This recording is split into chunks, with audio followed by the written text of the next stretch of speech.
Ladies, this week on the podcast, we have a guest. How exciting! This week's guest is Sarah Elisabeth at Sarah Elisabeth Health. She is a health consultant and nutritional therapist for female leaders and CEOs. And we have an incredible conversation this week on unlocking peak performance for you in your career so that you can basically have the edge. Like, I feel like health and well-being gives you an edge that so many others don't have. Because let's face it, most people in our modern world are burnt out, undernourished, not moving their body enough, not resting enough, not looking after their health enough. And it shows in hormone issues, gut issues. We talk at length about issues that women are facing and mistakes you might be making right now. But also Sarah shares some incredible tips on peak performance, on things like hormone, gut and brain health, and how just some simple tweaks in your lifestyle and in your diet can make a massive difference in your energy levels, in your therefore productivity at work. It can help you earn more money. It can help you access your next level of success because you're not burning out. And I'm just really grateful to Sarah for sharing her wisdom and knowledge with us on the podcast. When I met Sarah through our mutual friend Hannah Cluley, we were both like just clicked and spent hours talking about business, life, health, relationships. You know, we gel on so many things, and we both really love working with ambitious women, women in leadership, women who are in high achieving roles in their business, in their careers, or are high achieving in their business as a CEO. And this partnership is just feels right, feels special, feels exciting. I have also done an episode on Sarah's podcast, so when you finished this one, make sure you go ahead and listen to her podcast. I'll link it in the show notes. We are also considering doing an event together in Manchester. We're both based in and around Manchester, so we would love to bring female leaders in Manchester together to talk all things wellness, peak performance, mindset, healing. So if you are in Manchester or the Northwest area, or if you're in the UK and would be happy to travel to Manchester for an event like that for female leaders, it would be networking with a wellness girly vibe. Please DM me or Sarah on Instagram and say, yes, please do the event, so that we have an idea of interest, because we're really keen to try it, but we want to make sure that it's something you are really interested in and you would want to come to. So DM me on Instagram. I'll leave my Instagram in the show notes. I'll leave Sarah's podcast link in the show notes, as well as her website for those of you interested in working with her further. She has some one-to-one spaces available, and she also has a masterclass that you can access all on peak performance and brain health. So that might be the perfect place to start after listening to this episode. So stay tuned, enjoy, and welcome to the podcast, Sarah. It makes such a nice shift from like me just jabbering on by myself. So Do you find that it's so much harder to record a podcast on your own versus when you're with someone else as well? That's so what I find. yeah, it flows way better, doesn't it, when it's a conversation? So yeah, welcome Sarah to the Put Yourself First podcast. Thank you so much for being here. Hello, thank you so much for having me. I'm so excited for this conversation. You are an incredible like health coach, guru, like naturopath, nutritionist, just like all of the good things you give to your clients who are women in leadership as well. And I love that you focus on helping women in leadership, like have that peak performance, you know, be able to optimize their health. I feel like for so long, I'm sure you agree, biohacking in the online world has been very much like a masculine, like a bro thing. And I Yeah. feel like it's now breaking into more of a feminine way of doing health. You know, it's not about getting up at 5 a.m. and doing a million things before 8 a.m. it's about like living and working in a way that actually works for your female cycle. And I Yeah, love that you're all about that. I love it. I love it so much. And I think you're so right. Like when you look at the 5 a.m. club and all of these like Miracle Morning and all of these books that are very kind of synonymous. Why can't I speak? With We'll go with that.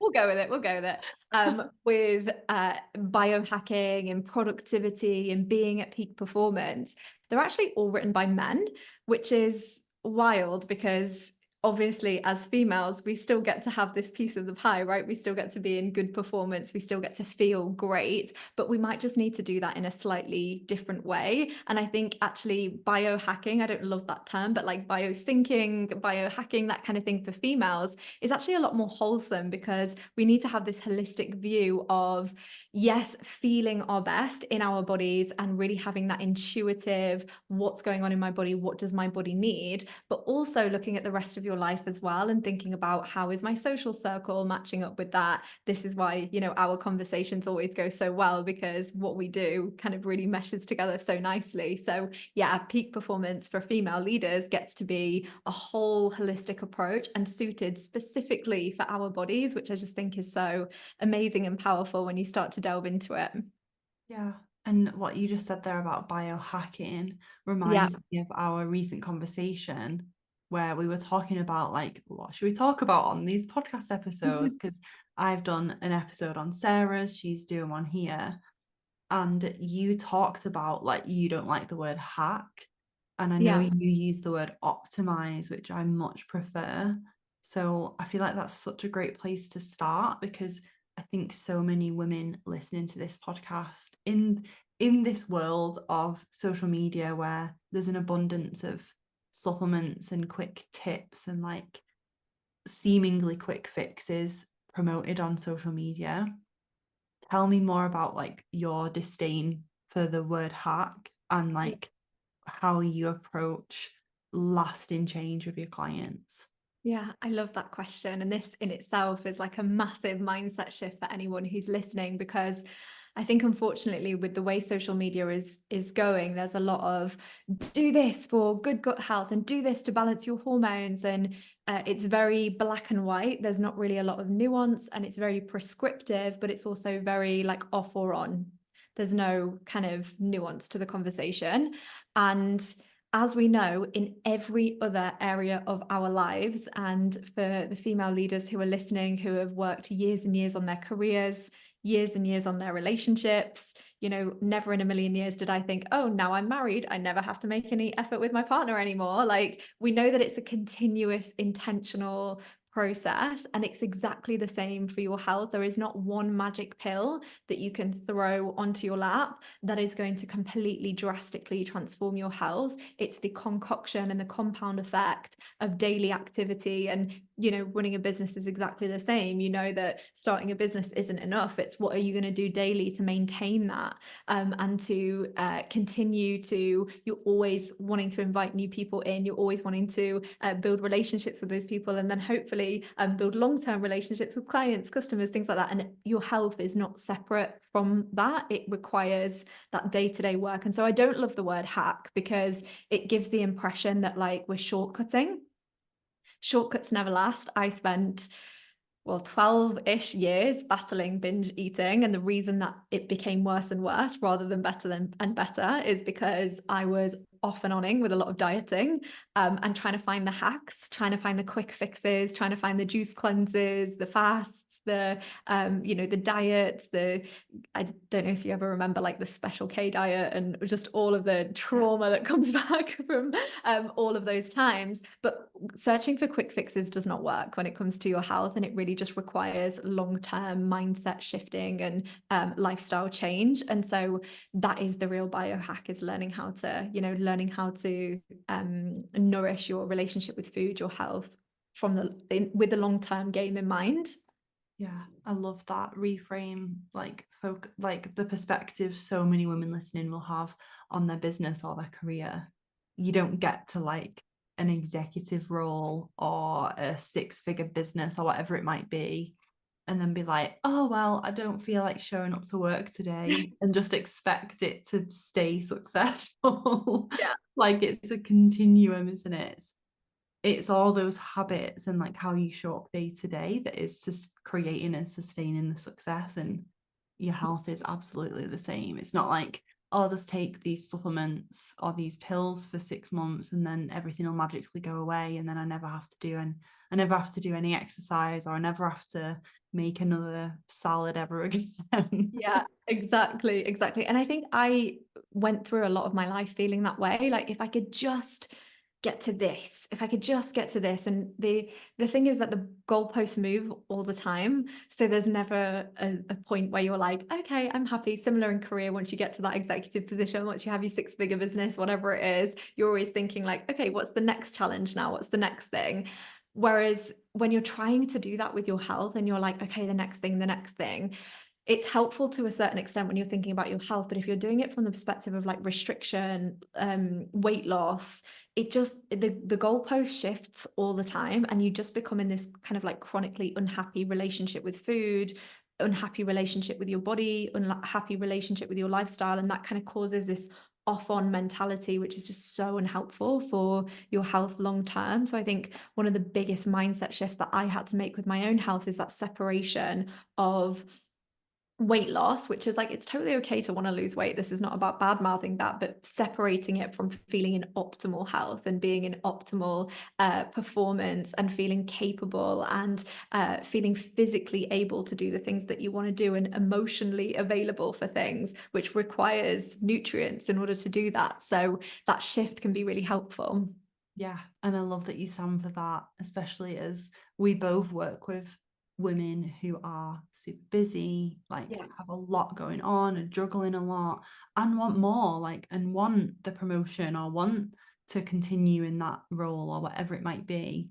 And that's going to require more nourishment, more Yeah. like more care for yourself, not like less, or like a bowl of special K, like we were saying before.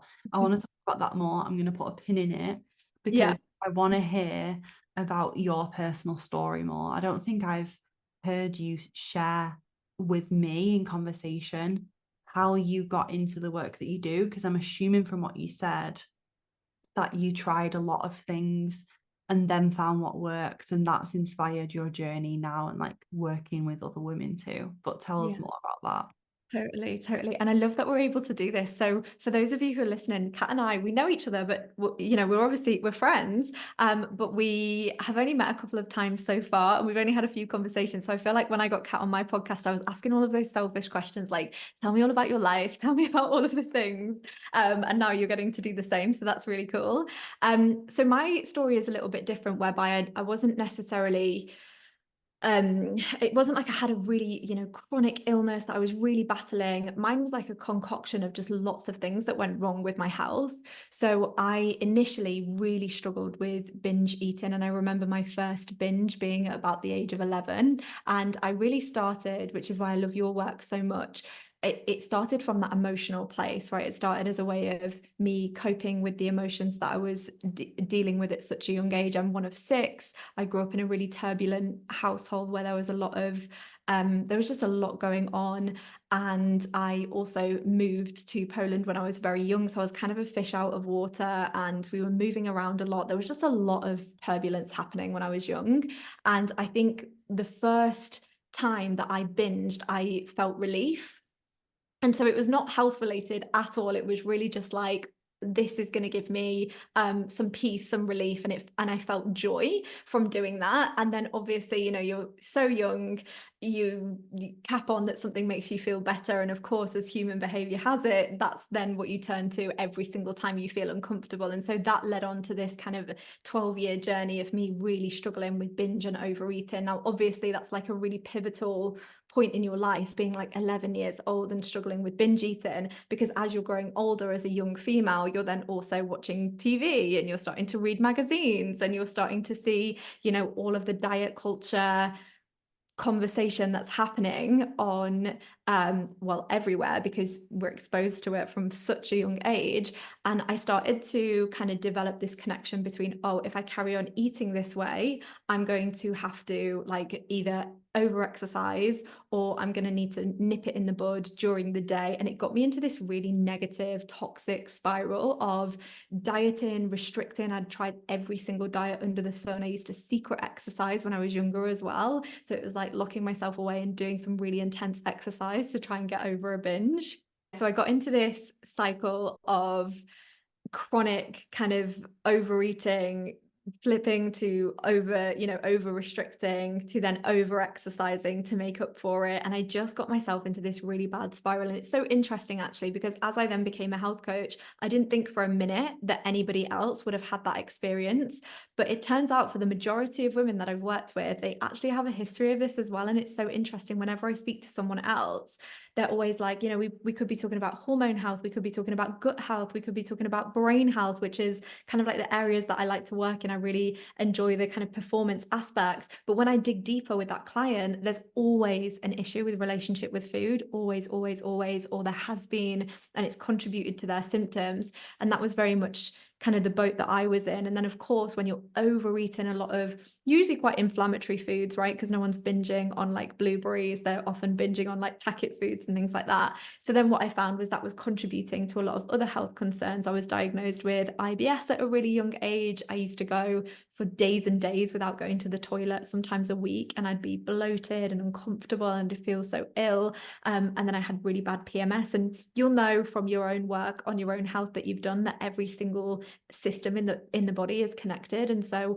when something is out of whack, how you do one thing is how you do everything, right? So if you're struggling with your relationship with food, that's going to mirror into your relationships in life, but it's also going to mirror in the symptoms that you're experiencing and everything else. And so I had to go on this really long journey of healing my relationship with food and adopting really healthy habits, and actually getting into a good routine. And the mindset work behind that was so important as well, of like, I can be consistent, I can show up for myself, and all of that work was wrapped up in it. But then also kind of digging into the physical side of things, the testing, understanding why my gut was in the state that it was in, understanding why my periods were off, why my period went missing for 6 months. So it was kind of a concoction of lots of different things that led me on this really long journey. And I feel like your health journey never stops. Right now, I'm really looking at optimizing my performance in the same way that I do with clients. And I'm thinking about longevity. I'm planning for menopause now, even though I'm only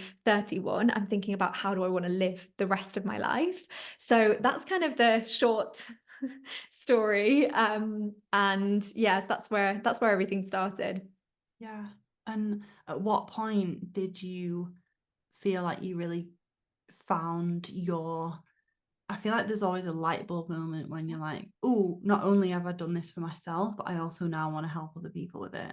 Yeah, 100%. And that was when I really managed to kind of change my mindset around what I was capable of. And that's why I'm really passionate about the coaching side of things. So I'm a nutritional therapist, and I've done a lot of that science kind of heavy stuff, which I'm really passionate about. But behavior change is so important, and having someone work with you on your habits. Because for me, knowing everything is fine and good and well, and you need all of that information, but it's like actually fitting it into your day and doing that behavioral change side of things. So I went through this big kind of shift of, oh my gosh, I can do it, and I am actually capable of this, and I'm capable of seeing that change. Because I think I got into a mentality of like, I'm not consistent, I'm always going to be struggling with this.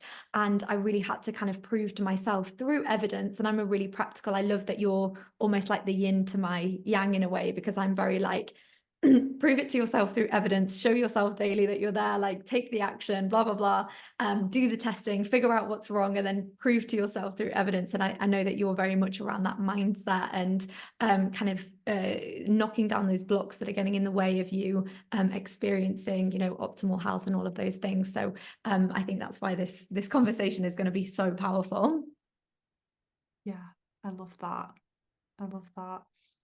And how amazing as well that you get to work with women in leadership too. Because I feel like you were saying, every woman I've ever known and spoke to struggles in some way with either emotional eating or their relationship with food, Yeah. gut health, Yeah. or hormones. Yeah. And so It's it's like an amazing. epidemic, isn't it? Yeah, it really is. And I think that partly comes down to the load that women have on them at the moment, where they are expected to like over deliver in every area of their life. And that has a massive impact on their symptoms, but also because we're taught to eat as little as possible. And I just remember having this mindset of like, the less I can eat, the better. And I've been so good today because I've skipped breakfast. I hardly ate anything for lunch and then ended up, of course, binging at dinner. What was I expecting? But we have been taught this like eat as little as possible, low fat. That whole low fat era was wild because we actually need fats for our hormones. They actually create our hormones. So if we're not eating enough fats as females, of course our hormones are going to be completely out of whack.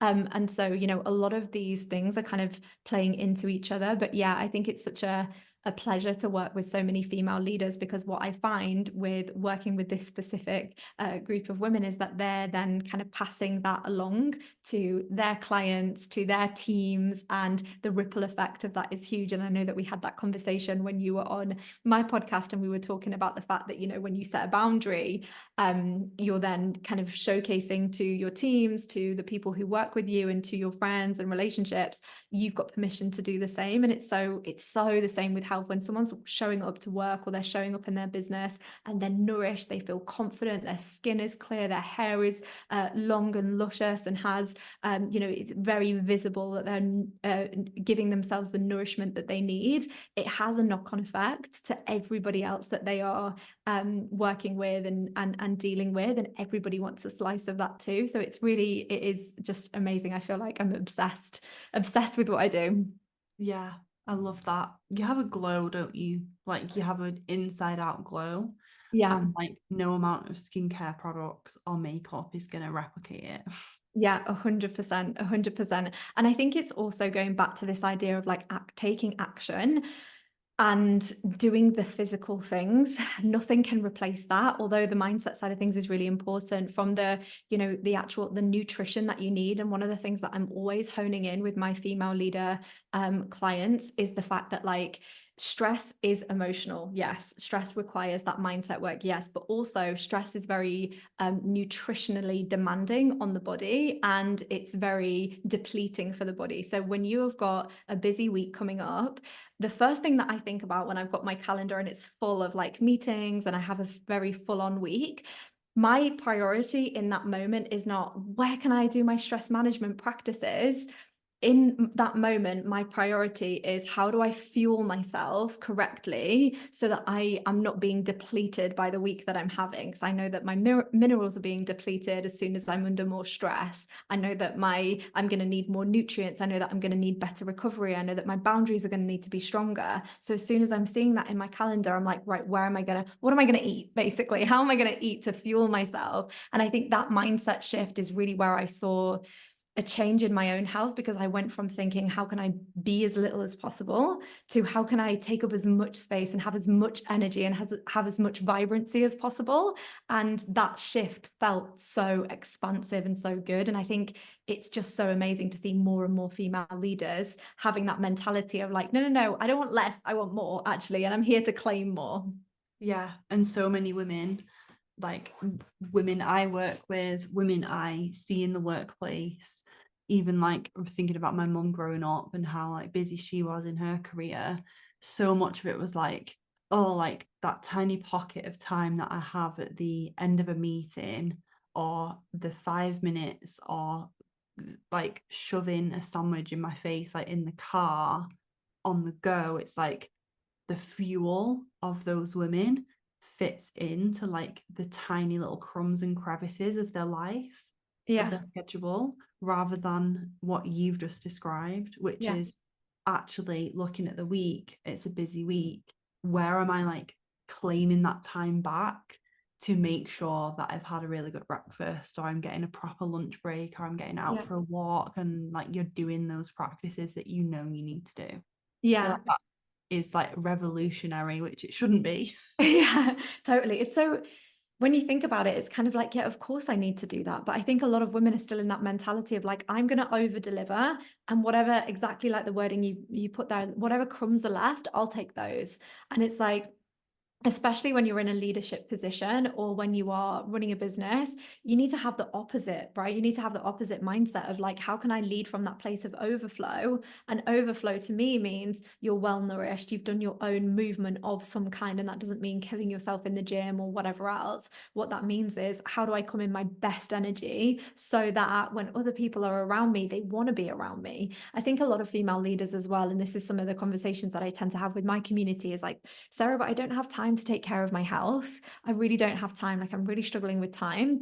And one of the things that I see time and time again, and I've worked with over 350 clients at this point, so I'm well aware of like the shift that happens. But when you start working on your health, although you're investing a little bit of time in that moment, the amount of time you receive back is huge.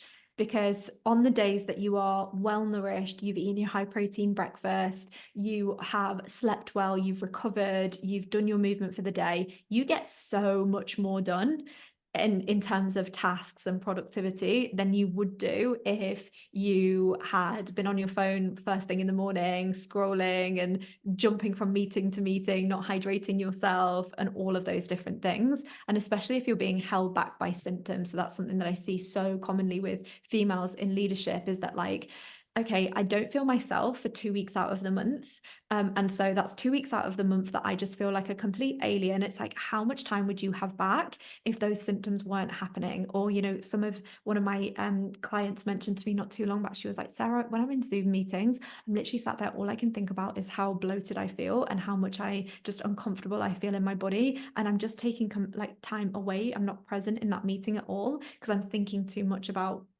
XYZ. And so many women put up with these types of symptoms. And it's like, how much time would you get back if you rectified all of those and was able to really kind of show up in your full energy, in your full self? Oh my God, yes. Have you seen that meme that goes around on the internet that's like, Yeah. yeah, I have like a 2-day window or a 5-day window in which I feel normal in the month. Like Yes. women saying that they're crazy when they're ovulating, Yeah, like totally. they feel crazy, I should say, Yeah. when they're ovulating, when they're on the period, then they're in the luteal phase.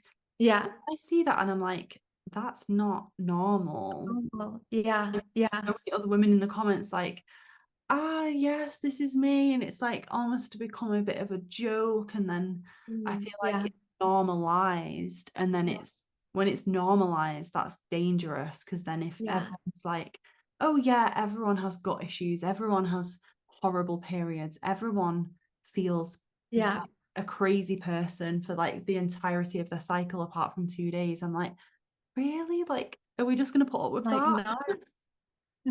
Exactly. One of the things that I always say in my own like family and relationships is like, don't pit me against, like, I don't want normal, because what has been normalized is it's like, it is not normal to be constantly chronically bloated. It's not normal for your periods to be all over the place. It's not normal for you not to feel yourself. It's not normal to have brain fog for the majority of the day or need to nap in the afternoon. But if we're going to go by what everybody else has got, like, I don't put me in that camp. I'm looking over here, right? I'm looking over here at what I want to achieve versus kind of comparing my and almost justifying my situation just because there are so many other people who are in that same boat. And that's why I love working with female leaders, because they already have that growth mentality of like, no, I'm striving for more, and I want to take up more space. I want to be in my best health. I want to feel in my optimal energy. And so if you're in that boat and you have that mindset of like personal growth, wanting to develop, then you can't be pitting yourself against the norm, right? You've got to be thinking about, what do I need to do to get myself out of the norm and into optimal,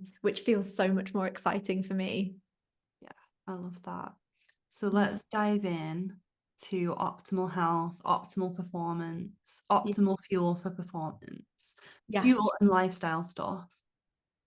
What are the common things that clients come to you and say, oh, I'm struggling with focus, or I have brain fog, I need naps, or my Yeah. period's bad, all of the symptoms, right? And then when you Yeah. ask them the questions, what is your lifestyle? They Yeah. flag up like the same red flags. What are those red flags for you, for women listening to look out for?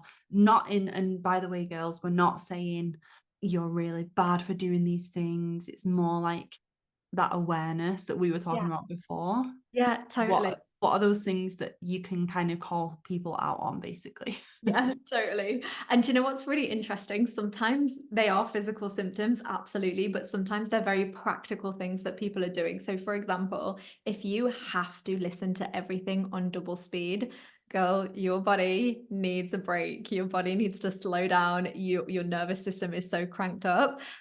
If you have to constantly have some kind of stimulation and you just can't sit in white noise and you can't have space in your calendar, massive red flag for me that this person is running on cortisol, running on adrenaline, and needs that stimulation. And you know, it's so funny because I call this with my clients and they always laugh, like the devil wears Prada stress. So do you know the devil wears Prada? Have you watched that film? It's so epic. I love it, but it's like the epitome of what women shouldn't be doing with their health, where it's like, I'm living on coffee, I'm running around, I'm chronically stressed, I eat 3 almonds for breakfast, and that's it. That's my life. That's me taking care of my health. And it's like, the devil wears Prada stress, because it's like quite sexy and cool, and like it's very glamorized living that kind of way. We can almost really enjoy it when we're in the moment. We're like, yeah, I'm living the life. I get a lot of business owners who are kind of like that, where it's like, yeah, I'm a boss babe, I'm doing all of the things, but then the subtle signs are there that they are living on stress hormone, and it's like listening to everything on double speed, constantly needing to be stimulated, constantly needing to be productive.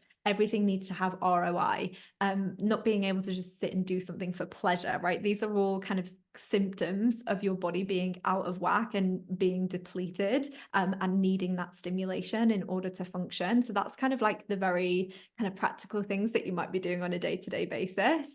And then the kind of more physical symptom kind of things is not really seeing the importance of food, but then in the afternoon, just feeling completely insatiable around food. Like if you just literally feel like, I cannot stop thinking about food and I need to eat. I feel like a monster around food sometimes. And I'm speaking that from experience, because that's definitely how I used to feel when I was like chronically dieting and then needing to overeat, needing naps in the afternoon. So feeling so tired that you just cannot keep yourself awake, flipping between tasks all day. So you're kind of like, oh, I need to do this, but I also need to do this, but I also need to reply to this client, but I also need to do this, and kind of like not really getting anything done, but being really, really busy is another one.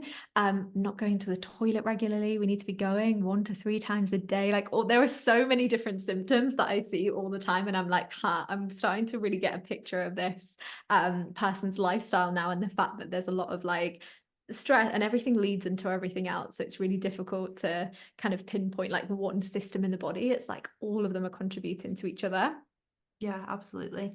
And what I love about your work, and like when we've had conversations, it must be so annoying being a nutritional therapist as well, because everyone is like, so what are your thoughts on this? And I think when I first met up with you for a coffee, I think I said something like, so what do you think about, it was like a specific brand of bread or something, or I Yeah, was like, what do you think about gluten? What do you think about, I bet people are like, what do you think about coffee? Like, is yeah, coffee, because people are basically looking for you to say this like black and white thing where like coffee is the root of all evil, and if you cut yeah. out coffee then all of your symptoms will go away.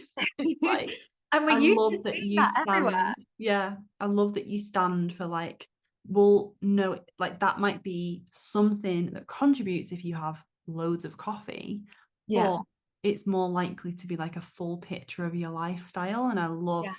that your approach is like that.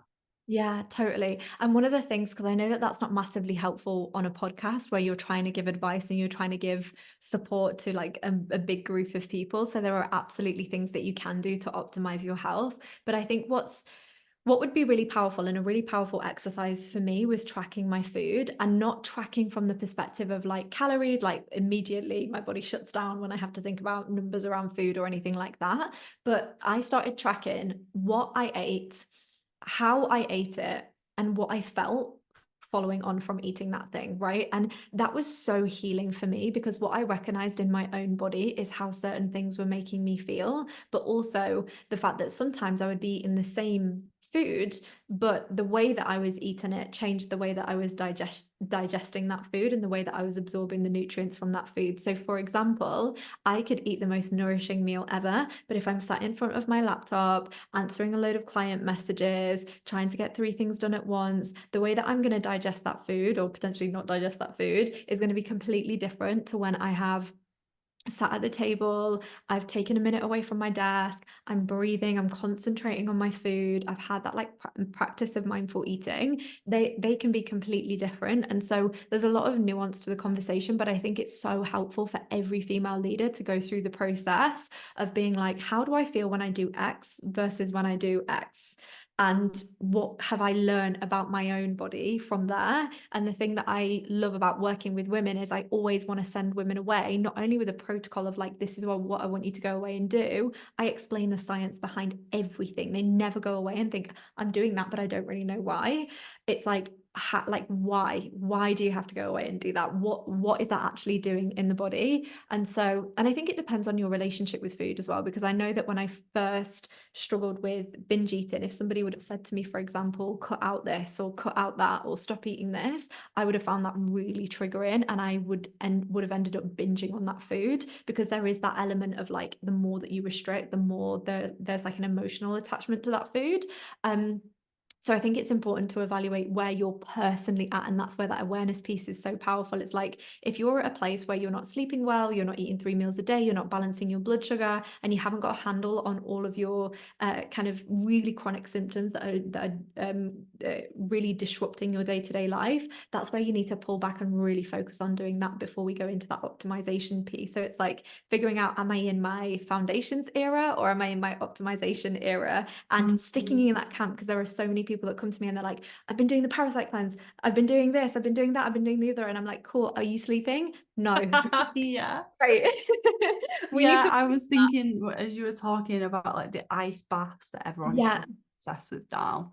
And yeah, it's like so many, and again, there's a whole, I feel like we could have a whole conversation around how health is studied for male yeah, bodies yeah, and not for female bodies so often. So all these studies saying how magical all these things are, the yeah, majority of the time it's great for a man who was in the study, and not necessarily a woman in a luteal phase is going to vibe with an ice bath every morning.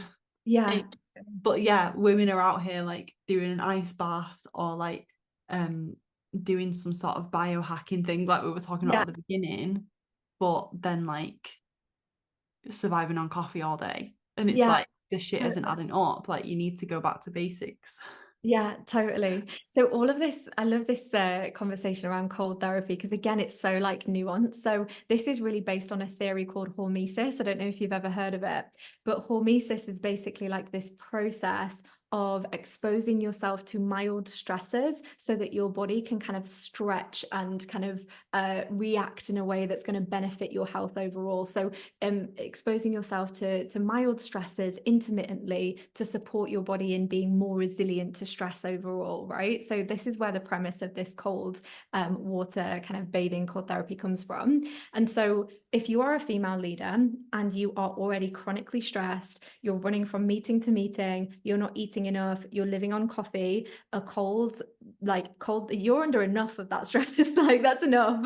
And so how do you pull back on that and create resilience to all of that stuff before? And obviously there is a point, if you're in a position where, for example, in my position, right, I live in the countryside, in the Peak District. I go hiking in the mountains nearly every day. I eat really nourishing breakfast. My work is very low stress for the most part. So for me, creating a little bit of stress is actually probably going to be quite beneficial for me, because it's going to help my body to kind of like recover and create resilience to times that are a little bit more turbulent, and it means that I've got the resiliency to that. But if you are someone who is go go go all the time, and you've got all of the things going on, you're already quite stressed, I would say that would be overwhelming or overstimulating for you, unless you are wild swimming, for example. And that's different, because you're literally like, you're in the country, you're jumping into a lake, you're enjoying that process, and it's more about connection to nature versus like throwing yourself in an ice bath of freezing cold water, which I mean, I don't fancy that. I don't know about you. Yeah. I'm not into that trend. Yeah. Can't get on board with that. Totally. And there are so many other ways to create this hormesis, right? So exercise is one of them. Is and intermittent fasting is another thing that we could talk about, but it's like I don't really agree with intermittent fasting from a breakfast point of view, but I think having an early dinner and then giving your body a break so that it can reset this, you can reset the system, that can be quite helpful. So there are lots of ways that you can do that. You don't have to throw yourself into these random things that you don't want to do if that doesn't feel good for you, or if you don't feel like your body's going to respond. Yeah, love that. And so if women listening are like, oh, I feel called out, I'm the ice bath girl, or I'm the coffee instead of lunch girl, like, what are the foundational pieces? And then maybe we can get into some more like brain health stuff, which I feel Yeah. like is so important. Yes. And brain health will probably come into this anyway, but Yeah. what are those foundational things that you find are like the most game changing for clients? Yeah, totally, totally. And there's a mixture of nutrition and lifestyle here as well. So I would say from a nutritional perspective, the first thing that you need to do is correct any nutritional deficiencies that you might have, right? Because if you're in a place where you're like even eating really nourishing foods, but you're struggling with like digestive issues, your periods are out of whack, it may be that you're deficient in something. So it may be worth going and getting your bloods done, going and working with a practitioner to get some support in terms of what's actually missing and what you're in a deficit in. But beyond that, ensuring that you're eating really balanced meals 3 times a day and having those really like that time in your calendar where you're literally sitting and eating those meals and enjoying those meals. And what I mean by a balanced plate as well is having a protein focused meal. So I know that you're all about this. So really ensuring that you're eating enough protein in each meal of your day, and then optimizing the protein and carb ratio. So something that I speak to my clients a lot about is like optimizing that protein to carb ratio. So it's all right having high protein, but if you've got, say, for example, a lot of people will be like, oh, high protein because I had like a ham sandwich and chips on the side. And it's like, that's this much protein and this much carb, like to put it in real visual terms. So how can you optimize that ratio? And for different people, you're going to need different things and you're going to need a different amount depending on where you're at in your cycle. So I know, for example, that when I'm in my follicular phase and ovulation, I can get away with having less carbs, or I don't need as many carbs as I would in my luteal phase. But your hormone progesterone, which kind of rules the roost at that second part of your cycle, actually requires carbohydrates in order to function. So you might find that you need, or you're craving more carbs during that phase of your cycle, and that's totally okay. And that's again where that permission slip comes in of like, a week ago I was really quote unquote disciplined and motivated with my food, and this week I want to eat everything. Why is that? So that's the first thing: optimizing your carb to protein ratio, eating a varied diet of lots of different types of fiber and lots of different types of nutrients, lots of different colors, lots of variation, as much as you possibly can. And having healthy fats with every meal is so important, especially if you are someone who's come from that background of like low fat everything, 0% fat in this, which is usually means that it's like covered in sugar instead. So a plate that has an aspect of each of those in a way that feels really good for you is a good place to start, and doing that 3 times a day. But then also really optimizing how you're eating that. So what environment are you eating in? Are you taking some time away from your desk? Can you take a minute to even just smell that food first and like look at the food and prepare your body for food? Because your digestive process doesn't start with you chewing the food or eating the food. It starts with you thinking about the food. So whenever you walk past like a bakery or something and you notice that you start to saliva, right? You notice that you're like, oh my gosh, like I literally feel like I want to eat that. Like I can smell it and it's caused this like visceral reaction in my body. The saliva that you produce when you're getting ready for food has digestive enzymes in it. So if you're not giving your body that time between throwing something in the microwave or in a pan and sitting down and eating it, you've missed a massive part of the preparation process for digestion. So it's like even optimizing what you're doing, which is free to do and easy enough to do. It literally just requires a few seconds. So looking at your food, prepping for food. If you look at like hunter-gatherers as well, I don't know if you've ever looked at like how hunter-gatherers eat, but if you look at like tribal cultures, they're humming, they're singing before they eat because it really stimulates that vagal tone, so it calms that vagus nerve, and really gets their nervous system prepped for food. And so all of these things that they intuitively kind of knew, we're now learning through science, is really beneficial. Optimizing your sleep, obviously sleeping enough, looking at your nighttime routine. I think everybody's, and again, biohacking space 101 is like morning routine, 5 a.m. But no one's talking about how are you going to bed at night, because that sets you up for your morning routine later on down the line, right? So if you're going to bed at 11, having scrolled for the majority of the evening, obviously you're going to feel rubbish when you wake up the next day. So how can you optimize that? Getting enough rest, recovery, time in nature. That would be where I would start in terms of the foundations, getting some good electrolytes in, making sure that you're being hydrated. That would probably be my foundations. If I was in my foundations era, that's what I'd be working on. I love that. And can we talk about the optimization era? Yes. So the optimization era is a little bit more nuanced because it depends what you want to work on specifically, right? So optimization to me means, for example, if you're coming with digestive issues. So I see a few clients who have SIBO, which is like small intestinal bacterial overgrowth. It's where bacteria kind of grows into your small intestine where it shouldn't be. And so that would require a full protocol to kind of like get rid of that, for example. That's something that I'm seeing quite often. But it's also looking at your symptoms and thinking, what system does that go back to? So brain health is a huge thing that I'm working on with the majority of female leaders that I work with, because they will struggle with fatigue, they will struggle with brain fog, they will struggle with poor memory, poor concentration. And so things for your brain health are things like lowering inflammation in the body. So you need a really optimal omega 3 to 6 level within the body. Omega 6s can be quite inflammatory to the body, and there's That's a lot like vegetable oils, right? Yeah. So there's a lot of that in everyday Western food that we're eating. Unfortunately, it's in apps, it's splattered in everything. So we're getting a lot of omega 6s and barely enough good quality omega 3s. And so optimizing that level is really important for brain health, because your brain is mostly made up of fats. It really requires a good quality like omega 3 in order to function correctly. So it'd be optimizing that level and lowering inflammation in the body. There are a couple of really interesting things that are really important for brain health. So things like learning a new language or learning how to play an instrument, because your brain is a muscle, right? So if you're not what you don't use, you lose, right? In the same way as your physical, your actual muscle, if you're not going to the gym and building up that muscle, you're going to lose it. And you start to lose muscle as you age. So 30 onwards, your muscle health starts to decline. Same with your brain, right? If you're not using it to stretch out of your comfort zone and learn new things and solve problems and solve puzzles and learn to play an instrument or learn a new language, all of that can impact your brain health massively.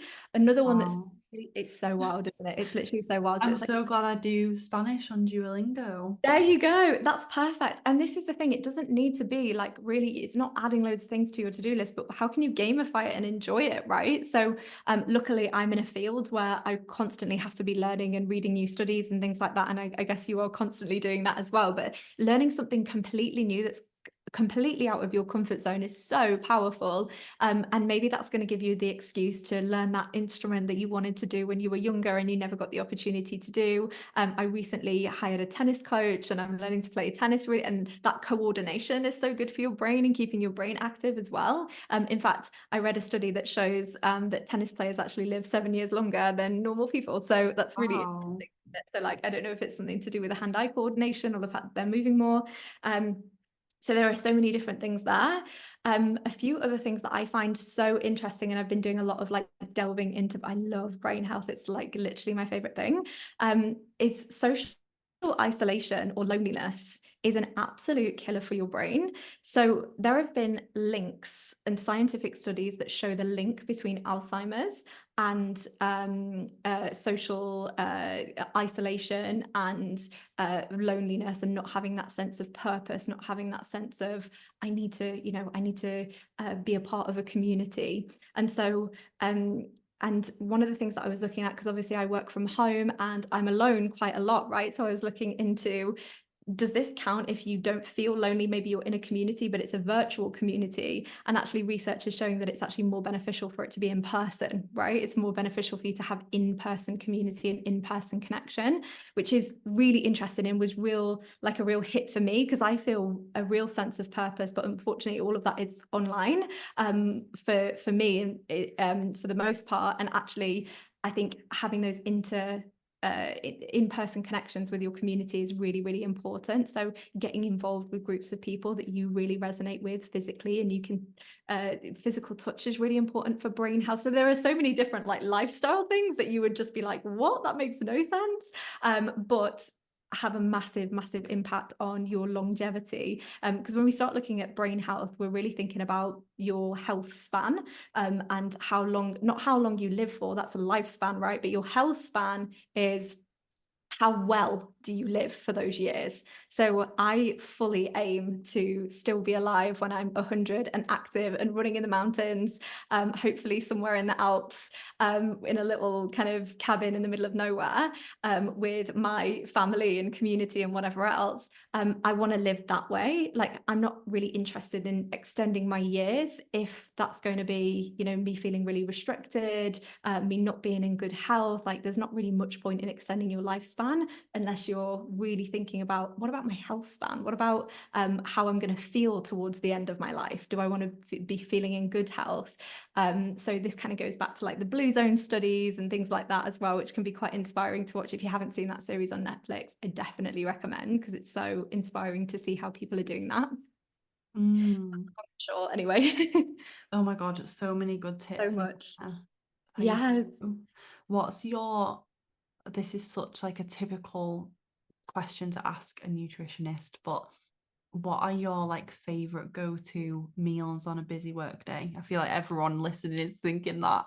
Yes, yeah, absolutely. So for example, for my lunch today, I had and I have rice cakes quite a lot, just because I don't often feel like I'm a big breakfast girly. Like, I love to have, I wake up and I have at least 30 grams of protein before I go into lunch. And I think depending on what you have for breakfast is what you need for lunch. So I often have a really big breakfast, and that will be something like grass-fed beef sausages with sauerkraut, blueberries, whatever I can find in the fridge, a raw carrot, whatever else. My meals make no emotional sense whatsoever. When you look at them, you're a bit like, hang on a minute, that makes no sense.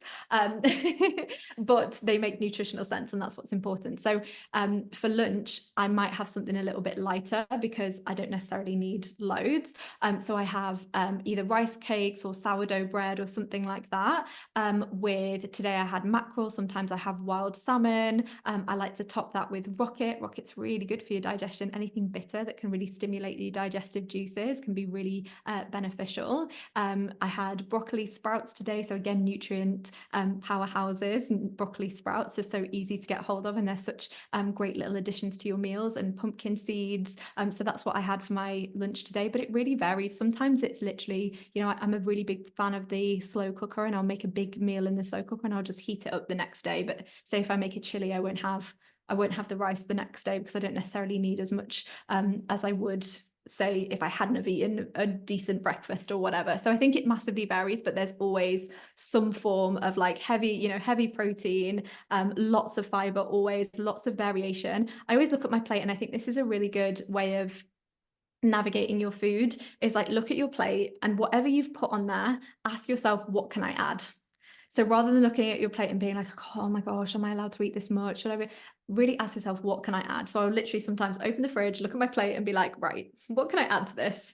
I'm going to add this. I'm going to add some pomegranate seeds. I'm going to add a little bit of this, a handful of sauerkraut, a handful of this, a handful of that, and some dark chocolate or whatever else. And like, that's a really empowering abundance mentality to have around food that I think is really beneficial. So yeah, it varies, but that's kind of the gist of what I would go with. I love that. And I also love your tip that you always share on Instagram, which I feel like is just game changing for so many women. And I will admit I've not implemented it yet, and I always mean to. When you talk about not needing to eat a breakfast food for breakfast. Oh, 100%. It's triggering for people to hear, but It's triggering for me, Sarah. It was I triggering for love me as well, toast in the honestly. morning. Oh, I know what you mean. I know what you mean. And do you know what? I love a pastry. Like this is where you've got to be so clear on like, 'cause I know that there's big conversations about gluten and things like that. And obviously it depends on where you're at in your health journey and what, you know, what comes back on your testing and things like that. But for me, like I love a pastry. Like I grew up in Europe. We love a good bakery. I'm sorry. It's just like I would not be able to, it would derive me of so much joy if I wasn't able to go out and have like a croissant and a coffee somewhere. But what I do is I optimize when I do that, right? So, and sometimes it's funny because I get my clients will be on a health protocol and they'll be like, right, this is going really, really well. And I'm like, okay, let's for an experiment, go out, have your coffee and a croissant for breakfast and see how you feel instead of your like high protein and all of the things. And they're like, oh my gosh, I'm never doing that again because they notice the massive difference in the way that they feel. But if you've had your high protein breakfast and you've had your like nourishing morning routine and then you go out and do it, you've created resiliency to do that. So you know, that's again finding joy from your food. People aren't eating just nutrients. That's not what, you know, when you're eating, you're also eating for pleasure, you're also eating for joy, you're also eating a celebration. Like food is such a cultural, mealtime is such a cultural thing. If you think about every single celebration, there's always food wrapped up in it, right? There's always some kind of emotional eating going on. If you're eating your birthday cake, that's emotional eating to a sense because you don't need the cake, you're eating it because you're celebrating something. But yeah, I think savory breakfast is a really is such, that is a hack, to be fair, is having a savory breakfast. The amount of times I wake up, my neighbors are like, what? Because I'm sat outside eating chili first thing in the morning. They're like, stop it, that's gross. Yeah, and so many of my friends are like, you know, when you, and I feel like so many women in listening will resonate with this. You'll have like friends in your life who always seem to be in really good shape and like they Yeah. don't really quote unquote watch what they eat. Yeah. But then when you dig a little deeper and you ask them questions about their lifestyle, they'll Yeah. say things like, oh, I'll just eat whatever's in the fridge for breakfast. And Yeah. it's actually like leftovers from the day before. Yeah. Or my friend is like, oh, like I don't really snack on sugary things throughout the day. I'll just open the cupboard, open a tin of mackerel and get a fork. And I'm looking at her like she's an alien because I can't think of anything worse. Yeah. Clearly, it's fucking working for her. And that's why, Yeah. like, whenever I see her, she's fucking glowing. Yeah, totally, totally. And you know, you can change your taste buds because I was someone who was brought up like I was one of six. So naturally I was brought up on bulk food, right? I was brought up on food that's like we cook it once, we can feed many with it kind of thing. So oftentimes that meant oven food, often that meant chucking chips in the oven or whatever it is. And so like I had to go through this process of really learning to love healthy food, and your taste buds do change. I used to binge on pick and mix was my binge food. So I would literally get a huge like pack of pick and mix and I'd be like, this is going to last me the week, and it would literally last me about 10 minutes.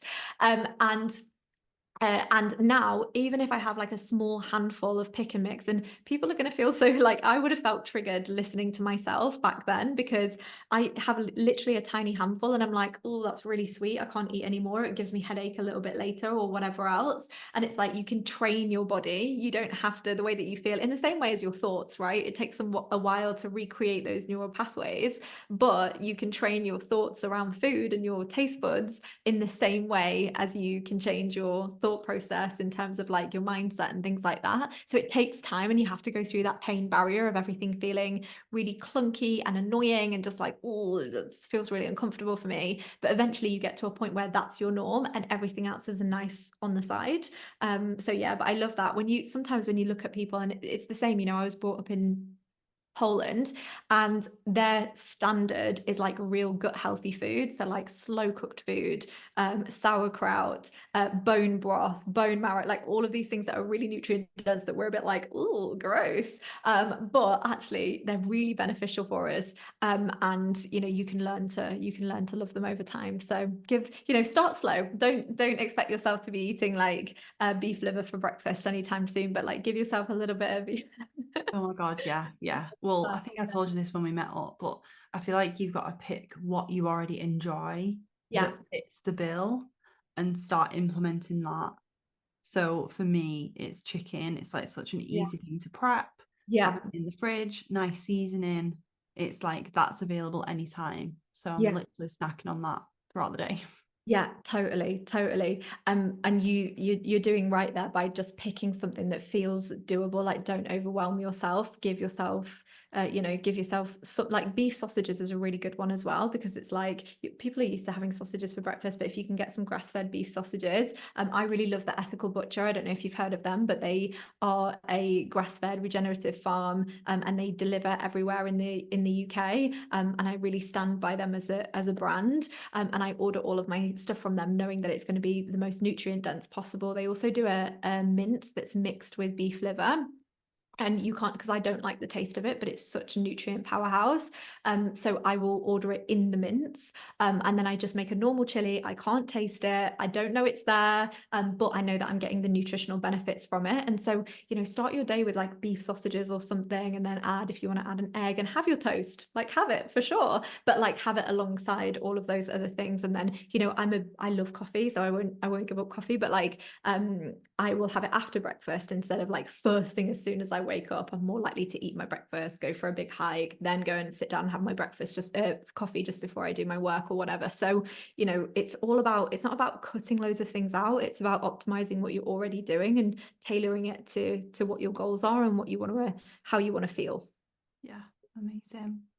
Yeah. And I want to bring it back to all the way back to the beginning. You were speaking about testing, and like that's something you do with your one-to-one clients, isn't it? And I know you're always like fully booked, like wait Yeah. lists, like all of that. So tell us more, for anyone listening, how can they work with you right now? What have you got on? I know you've done, I don't know if it'll be up on replay by the time this goes up, or Yeah. it'll be up soon, but I know you're doing a brain health workshop, and we've been Yeah. speaking a lot about that. So tell us where we can go to work with you more. Yes, absolutely. So I am running a workshop. This will probably be out afterwards because it's on Thursday, so I'm not sure what that fits in time wise like. But you will be able to catch the replay on that, so that will be evergreen kind of available. And that's a workshop called Unlock Your Peak Performance, and it's really about optimizing your brain health. And we delve into the gut there as well, and that gut brain connection, and how optimizing your gut health will be beneficial for your brain and your performance and your concentration. So that would be a nice like entry level. I want a level deeper to what we've spoken about today. And then if you want to work with me one-on-one, you absolutely can. The best thing to do is drop me a message on Instagram, and we can book in a discovery call where I can chat through what it is that you're struggling with. And it might be, relationship with food related, it might be gut health related. I often find that it's a mix of all of the different things that they need some support with. So just drop me a message and we can chat through the options and get on a call. Amazing. And Yeah. point people towards where they can go to connect with you more online as well. So I feel like definitely listen to the podcast episode that we recorded together, because that was so good. And I feel like our conversations kind of go hand in hand with each other. So definitely, if you haven't listened to Kat's version of this conversation in terms of how to create optimal success as a female leader, you want to be doing that for sure. So my podcast is Healthier You, and then you can find me on Instagram at Sarah Elisabeth Health, and Elizabeth is with an S, not a Z, which is so annoying. But there we go. That's no worries. I'll link it in the show Yeah. notes as well. Amazing. Oh, thank you for having me. Oh my God, thank you so much for coming on and sharing your wisdom. And I feel like health is wealth, like health is success. So I'm so glad, like, if, one woman listening has had like a light bulb moment from this episode and is going to start putting her health first, that's just a massive win for us, isn't it? 100%. Even that mindset shift of like, how can I show up nourished? If you take Mhm. nothing away from this conversation, that is like amazing. Thank you so much, Sarah. And thank you so much.